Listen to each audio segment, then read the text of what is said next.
There are also statutory protections that exist specifically for federal employees who blow the whistle. That's because the American public deserves to know if their government is breaking the law.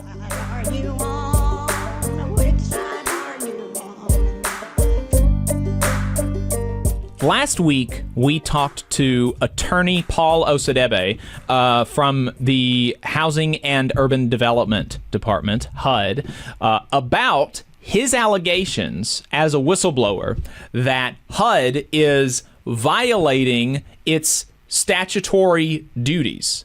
The HUD Fair Housing Office has been tasked by Congress to enforce fair housing laws, to enforce anti-discrimination laws. And Paul Osadebe, in his whistleblower complaints that were filed with the Office of the Inspector General, with the Senate, and which were then made public to the American people, say that HUD is ignoring those policies. He brought forward cases that he said they wanted to pursue, that were very clear that laws were being violated,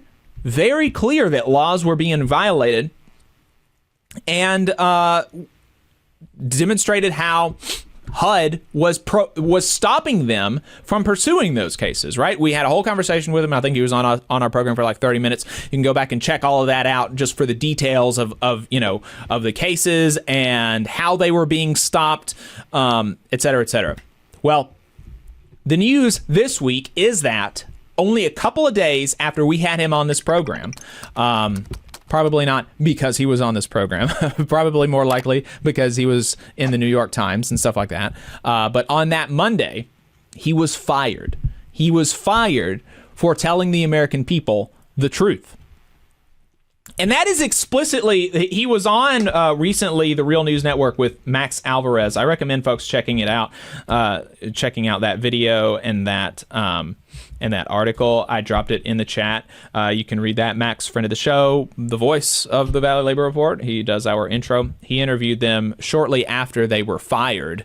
And there's some good stuff in here. But Max took pains to ask that, Max says, just to be crystal clear, both of you were told explicitly by your superiors that you were being terminated or recommended for termination because of your whistleblowing activities. And Paul said, yes. And, and Max points out that, these guys are both attorneys, they're not going about this super willy-nilly. They're attorneys. They read through the statute. They read through their whistleblower protections. They crossed their T's and dotted their I's. Palmer Heenan said, we took great pains to make sure that the information we were disclosing was accurate. We made sure that it was documented, and we made sure that it fell within the boundaries of what we were permitted to disclose as whistleblowers. That is what we spent time, days, and weeks doing, making sure that the information that we were going to tell was true and accurate. And you're right, there are protections. There are constitutional protections for speaking out as an American citizen. The First Amendment exists and protects the right of every American to speak out, but there are also statutory protections that exist specifically for federal employees who blow the whistle. That's because the American public deserves to know if their government is breaking the law. Hey, 5 seconds. Just wanted to say that this is only possible because of our donors. If you want to see more of this, then consider donating yourself at tvlr.fm/donate. The American public deserves to know if their government is using taxpayer dollars to subsidize discrimination. The American public deserves to know if their constitutional or legal rights are being taken away. And as a consequence of that, there are statutes that exist that allow federal employees to do exactly what Paul and I did. This is still Palmer talking. And we made sure that we were within the boundaries of what we were allowed to disclose and that the American public deserves to know. And so this is super they're not even trying to hide it. They said, you went public with this information and that is why you are being fired. A blatant violation of whistleblower protections for folks who work in the federal government.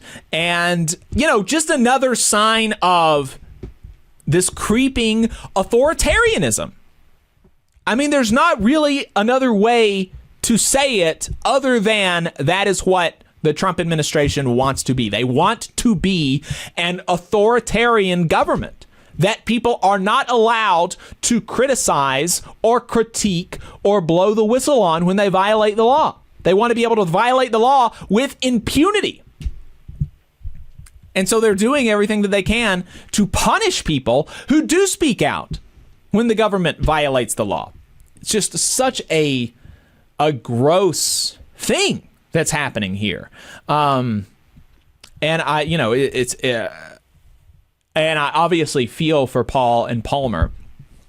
Hopefully they'll be all right. You know, they're attorneys, they're capable. And so hopefully they'll be able to find somewhere else to work as they wait to get reinstated, because, you know, I mean, this really is super clearly illegal retaliation and unlawful termination. And so they are hoping, their unions are hoping, they're both members of the American Federation of Government Employees, Local 476. They did have their steward in the meeting with them when they were terminated. And so they are going to be filing grievances. They are going to be trying to get back on the job.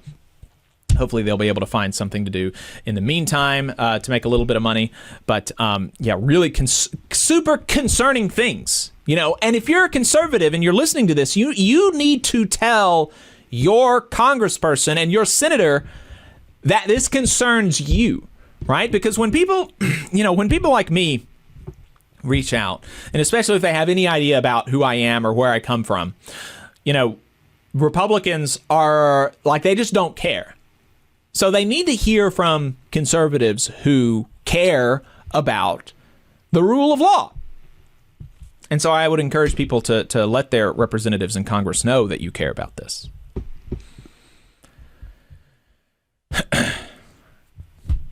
I don't know if there's anything else that you had that... Well, yeah, I mean, I think it's really concerning when whistleblowers are being targeted, because it just is going to be a chilling effect on other potential whistleblowers, right? How many people aren't going to take that risk?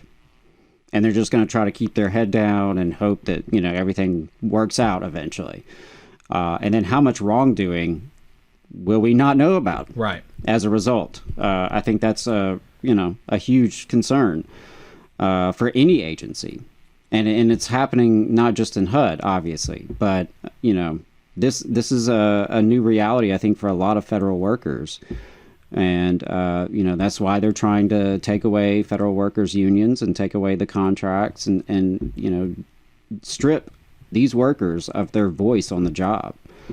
But I would just encourage folks to keep organizing and keep organizing. The Federal Unionist Network, I know, is doing a lot of great organizing right now.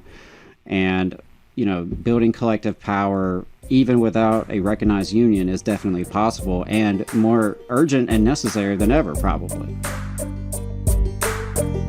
You just saw a clip from the Valley Labor Report. We are live every Saturday morning from 9:30 a.m. till 12:30 p.m. And we pride ourselves on keeping all of our content free to everybody so that we can talk to as many working folks as possible. If you support the work that we're doing, you think that it's important, you think that it's good, then consider making a monthly contribution to the project, and you can do that on our website, tvlr.fm.